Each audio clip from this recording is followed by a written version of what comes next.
AI is sycophantic. It still hallucinates a bit.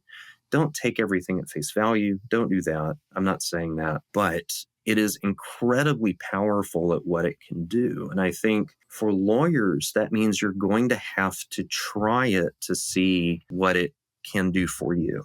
Mm-hmm. Every lawyer practices slightly differently, even though law is very similar. Like law firm to law firm to law firm, there are a lot of similarities, but lawyers have their own unique way of doing things. Law is a profession. It's not an assembly line. It's not a car factory. It's a profession, and it's a profession of the mind. And I think that's where AI gets really interesting, is it can do a lot of those, or assist with a lot of those mental tasks, like going through a hearing transcript or going through a deposition and, feeding it a deposition transcript securely, do that. Mm-hmm. But, have it say, okay, game out what, I missed here. What tips would you give me for next time? It's really, really interesting where we are right now.